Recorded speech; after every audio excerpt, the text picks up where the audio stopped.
welcome to episode 248 of the CRICKETher Weekly. And Raf, the Christmas hat is out. It is. It's nearly Christmas. Woohoo! This isn't quite our Christmas episode, is it? We're going to do our proper Christmas end of year wrap-up episode next week. This is our Christmas episode. Okay. Next week we'll be reviewing the year, reviewing 2024, the year that was. Okay. So. Right. Yeah. So what's happened this week, Raf? Well, nothing as far as I recall. I don't remember anything. Do you remember that there was a test match? Oh, that was ages ago, Raf. Yeah, that was actually Ages this ago. week, believe it or not. Wow. It finished on, I was going to say Wednesday. It was meant to finish on Wednesday. It actually finished on Tuesday. After Who needs 4-day tests, Raf? Well, 3 days is all it exactly. takes. The last 2 England Ridiculous. tests are wrapped up. Yeah, that's true. England should be campaigning for 3-day test matches. So wrapped up inside 3 days after South Africa were, I think, skittled is an appropriate word, in the second innings for 64, I think it was, and they lost by a lot. So England, that was a nice Christmas present for the England team, and quite a contrast with this time last year when it was England who was skittled inside 3 days by India. I guess kind of one of the takeaways is that the conditions in South Africa seem to suit England quite well. Heather Knight was really positive about the pitch in the post-match presser that she did, unsurprisingly, because it just seemed to suit the England attack. They played the extra seamer, and both Lawrence, Bell and Filer, I would say, came out of that test match with their reputations enhanced. Yeah, I do think she'd have been less happy about the pitch if she'd had to bat on it on day 4, if Yeah. it had come to that, but It yeah, didn't. okay. So It yeah, didn't. the toss probably quite important there. Winning the toss meant that England could, I was going to say pile on the runs. I mean, they were almost bowled out on day 1, but I think that then put the pressure firmly back on South Africa, didn't it? And they never quite recovered from that. And the big thing for me was that none of the kind of 3 batters who did get a bit of a start, so Laura Wolfart, Marizanne Kapp and Sune Elise, none of them went on and actually made 100, whereas England had 2 centurions in their first innings. If South Africa had been able to bat a bit longer, that obviously then the draw comes more into play. It puts the pressure back on England in terms of having to be a bit more fiddly about when they might declare and things like that. Given how well Malaba bowled, actually, you could potentially have seen a scenario whereby South Africa were left chasing a not too ridiculous 4th innings target. Well, yeah, I mean, at the end of the day, it's kind of the story of this entire tour, really, that England didn't play great. They played absolutely appallingly in one match and lost it. Otherwise, they didn't play great. South Africa played worse. South Africa allowed themselves to get bowled out twice, once obviously very, very cheaply. But England also got effectively bowled out twice. I mean, they declared with both the Laurens at the crease in the first innings, but, we'll call that effectively being bowled out, yeah.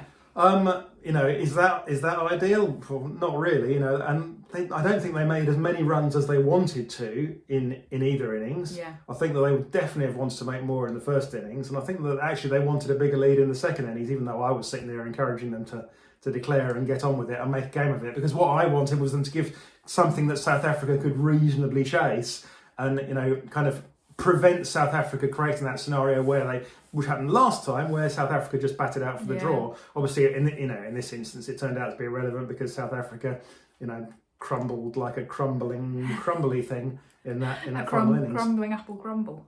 Yeah. Yeah, they did a bit.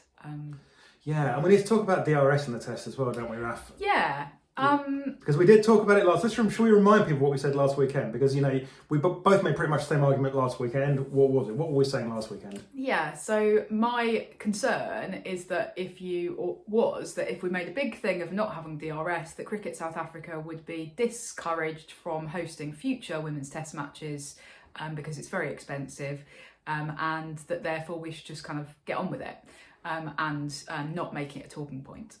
And what lessons have we learned? That it was a talking point. And it was a talking point everywhere, even in your pieces, right? Yeah, well, yeah, I mean, I think that one of the things that I've learned is that it was interesting that from a player perspective, they very much just cracked on and just got on with it. And were like, okay, we're just really pleased to be playing a test. and DRS is not something that we're going to fixate on.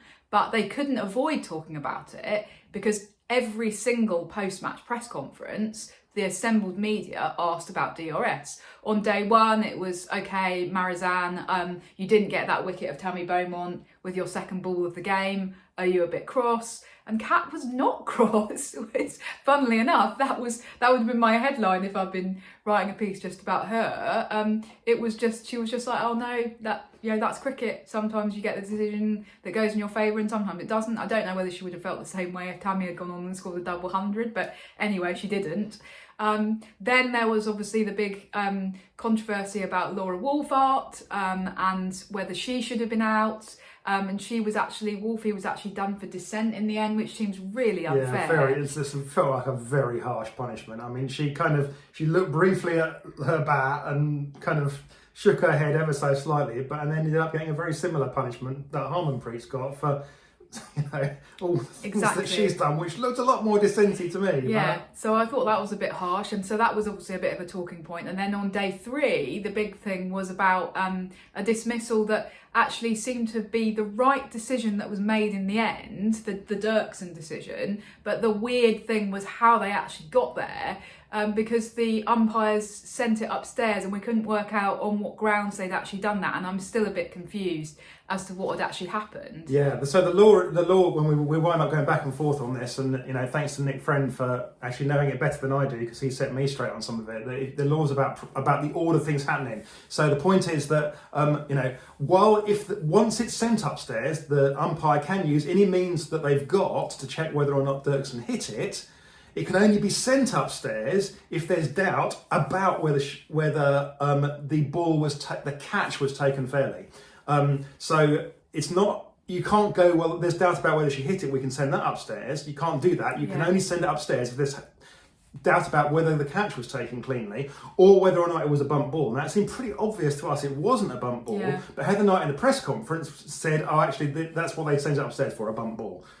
Okay. So the South Africa coach was very confused about the whole thing and described it as quite bizarre and said that the communication around it had been quite poor. So there's obviously a bit of a learning curve there in terms of kind of, I guess, how things are communicated if you don't have DRS.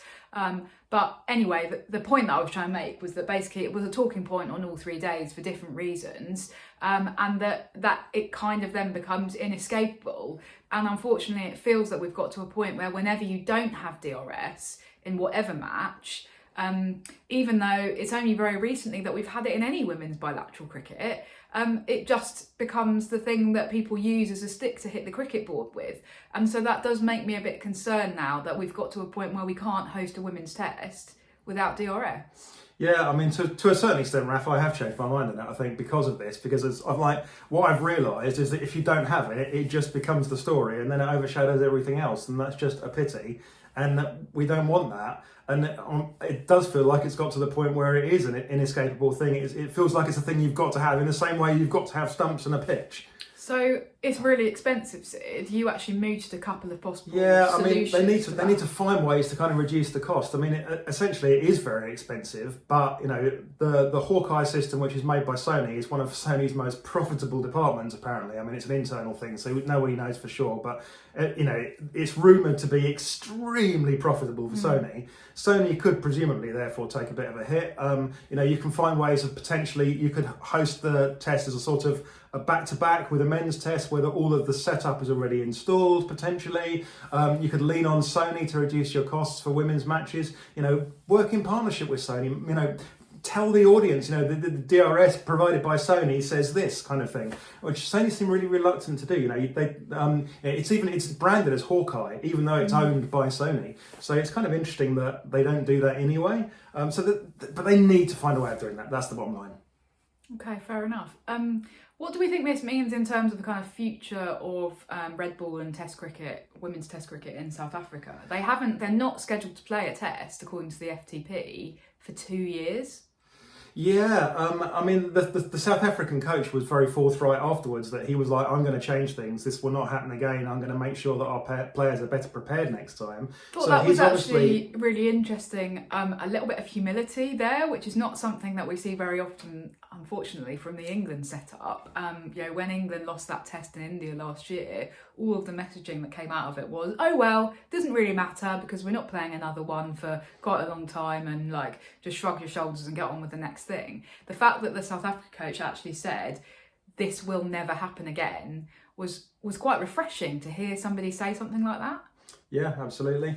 A positive thing that could come out of this is that South Africa start playing some domestic red ball cricket and try and prepare their players better for it. And that probably would help. And would it help to ensure that South Africa don't get quite as rolled over again? And it's about investment in their domestic system ultimately for South Africa, isn't it? Yeah. From what he said, from what the coach said, that definitely seemed to be what he wants to happen, because he, and this is brilliant here actually as well, somebody at a senior level say, I believe that red ball cricket is really important for developing cricketers to play any format of the game. If you want to improve your game, you need to be playing more red ball cricket. So he said, I'm really passionate about that. So that's fantastic, because he's going to really advocate for that. I still think we're in a scenario more broadly where any country that organises a proper red ball domestic competition for its players is going to have a massive advantage when it comes to playing any test, because no country is currently doing that. Well, I think that if one country does it... England have no intention of, have no kind of real plan to do that. Australia don't seem to be interested in doing that. So any country that can do that could potentially get ahead. And I think it's, if South Africa do that, really exciting opportunity. Well, I think it could be domino effect as well. If one country does it, the others will follow on quite quickly, I suspect. Well, yeah, because Australia and England won't want to be embarrassed in test matches. Yeah. Whatever Heather Knight said, that India test match a year ago was really embarrassing for everybody. Yeah. Well, India had a good time. It wasn't embarrassing for India. No, they enjoyed it very much, but it was embarrassing for everybody involved in the England setup. Mm-hmm. So yeah, that will be really interesting to see. I guess from England's perspective, we shouldn't let the Ashes be the be all and end all, but given the proximity of that test at the MCG, which is about 6 weeks away now, how good a preparation was this for England for the Ashes test? Well, I mean, it's certainly better than no preparation, which is what they would have got otherwise. Yeah, good point. I think that is a key point.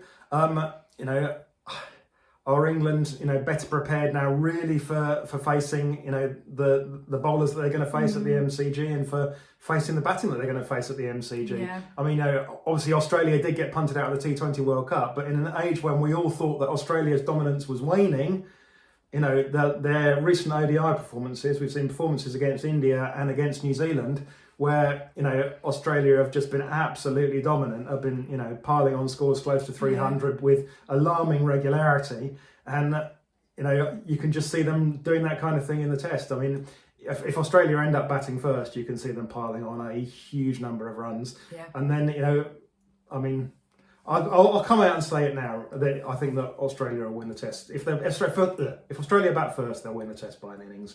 They'll bowl England out twice. Wow, that's quite the prediction, Sid. Last week you said I'd look stupid. So who's going to look stupid now? Well, we'll see. Probably not you, because I think England are going to. Well, there's only a 50% chance. I also think that we're going to yet again see another conversation about the order of the Ashes. Sorry, I'm going off topic a little bit, but the fact that the testers at the end, they're going to have almost no time to prepare for it. They're not going to be able to fit in a red ball warm up, as you just said, and so there's going to be, both captains and both teams are going to be a bit fed up about that, I think. And you could go into the test with the Ashes already decided.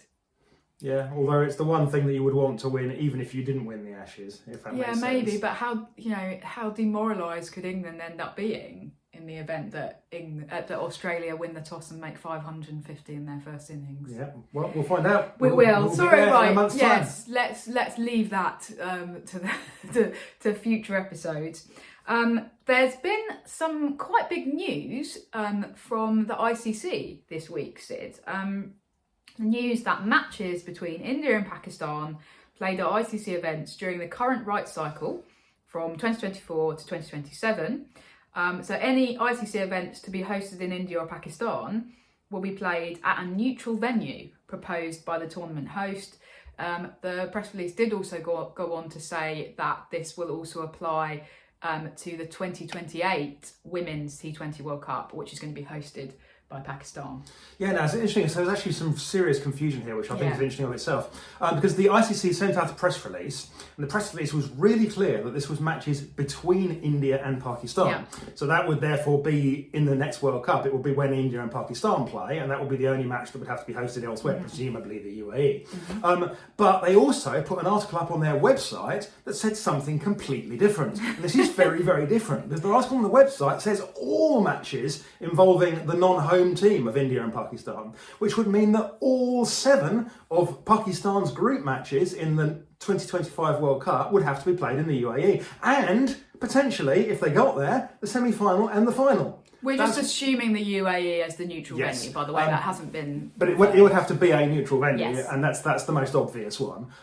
So that would mean that it's bonkers, right? It means that all 7 teams that to play Pakistan have to get on a plane, fly to the UAE, 4 hours away, play their match there in very, very different conditions to the ones that are pertaining in India, and then fly back. The alternative would be to have one of the groups based entirely in the UAE, but then for the T20 World Cup, of course, then there are no groups in the 50 over World Cup. Everyone plays everybody. That's the current format, and that is the format that's been agreed for 2025. Unless they, of course, they make a late change to the format, which wouldn't put past them. And actually, all of the journalists, everybody that's talked about this, has assumed that the news article is correct, not the press release. And I just want to I don't want to say that it isn't, but I want to say, well, it is actually possible that it's the press release that was right and the news article is wrong. And it's really interesting because it shows that there is actually confusion within the ICC, right? Yeah. Because people came out of that meeting and told somebody something, which they then went and wrote up as a news article.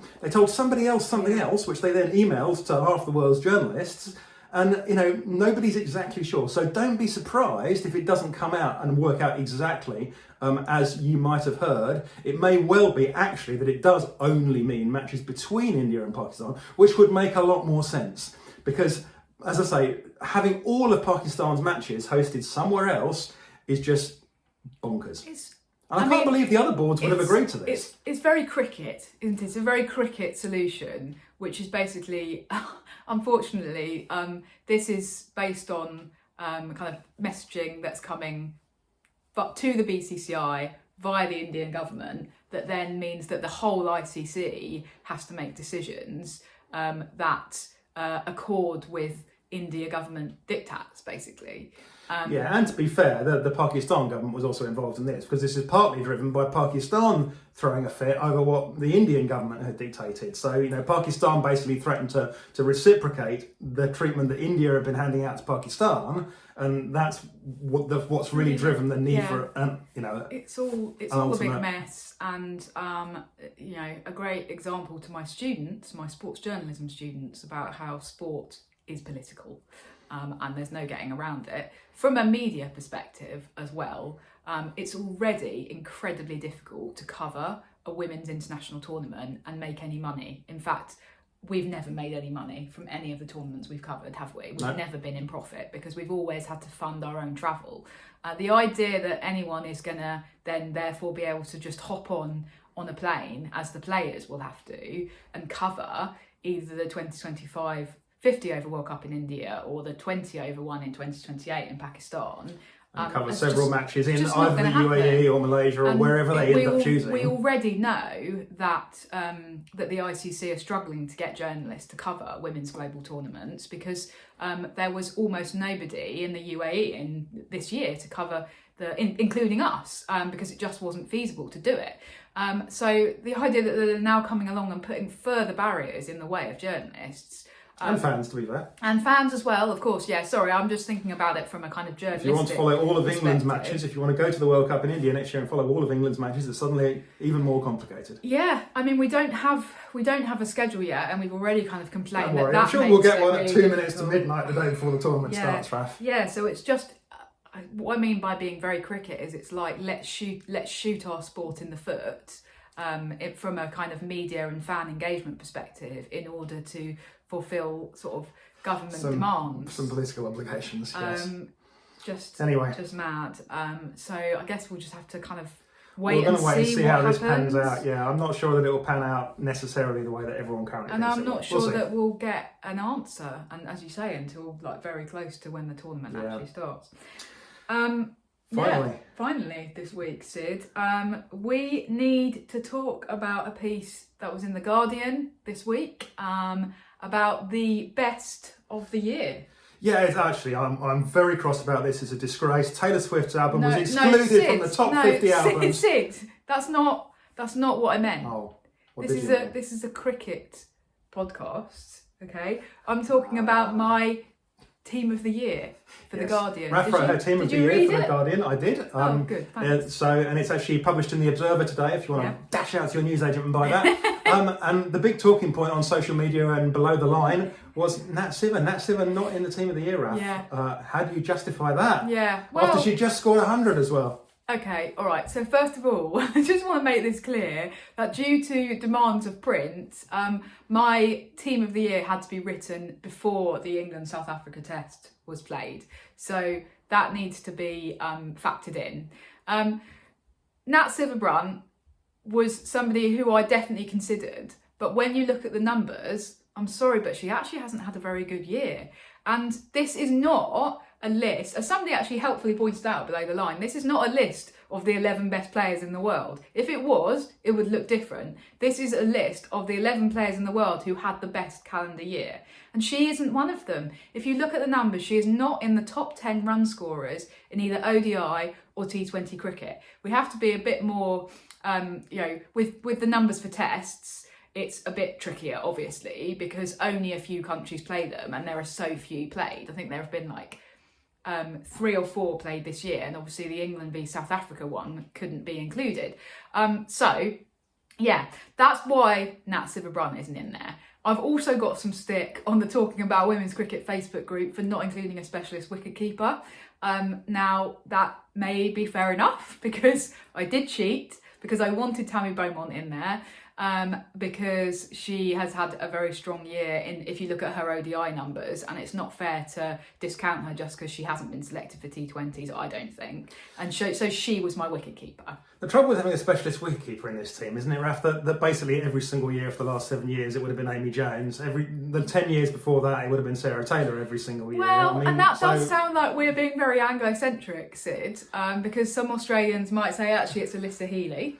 Well, I mean, I'm don't ask me who the best wicketkeeper is. Ask Alyssa Healy who the best Alyssa Healy will tell you every time that Amy Jones is the best wicketkeeper in the world. So don't ask me, ask Alyssa. Yeah, listen to her.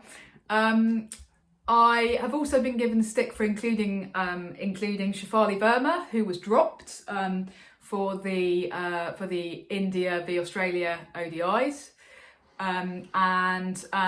To that I say, how many Test double hundreds have you scored in your career? I've got two Test double centurions in the team. The other one, Annabelle Sutherland, who I can feel very smug about because since I wrote the piece, she's scored two more hundreds. So I think not quite a double hundred, but a double hundred. A double hundred. I'm sitting here feeling quite smug about including her. You also included some Scotland and Ireland players, didn't you? Yeah, one apiece. Orla Prendergast has had a fantastic year all round. I specifically kind of focused on her contribution to those 2 matches that Ireland won against England, but it's just no doubt that she's a world-class cricketer. And Catherine Bryce from Scotland, again, partly about kind of what she achieved this year in terms of that historic win against Ireland that took Scotland to their first ever World Cup. And she was instrumental in that, not just from a captaincy perspective, but from, with the ball, first of all, and then with the bat. So, okay, it's a UK audience for The Guardian, but neither of those were included as a token. They're both absolutely deserve their place. It's always going to be something that generates debate. There are like 50 comments below the line in the Guardian. And that's in a way, that's the whole point, right? Yeah. We generate some debate, we talk about it, we get a bit of wider visibility for the game. People opening their Observer today that aren't necessarily thinking about opening it and learning about women's cricket might learn something about women's cricket. Yeah. And the fact that it has a wider diaspora than you might think. Some of them will write letters in green ink to the to the Observer editor and complain about Ralph Nicholson being a moron, and that's fine too. Anyway, we hope you enjoyed the piece, and do keep sending in your comments and telling me why I'm wrong about my team of the year. Shall we wrap up there, Sid? Well, it only remains for us to wish you a very Merry Christmas, whatever you're up to, wherever you're celebrating, and we will see you in a week's time for our wrap up of 2024. Bye for now. Bye.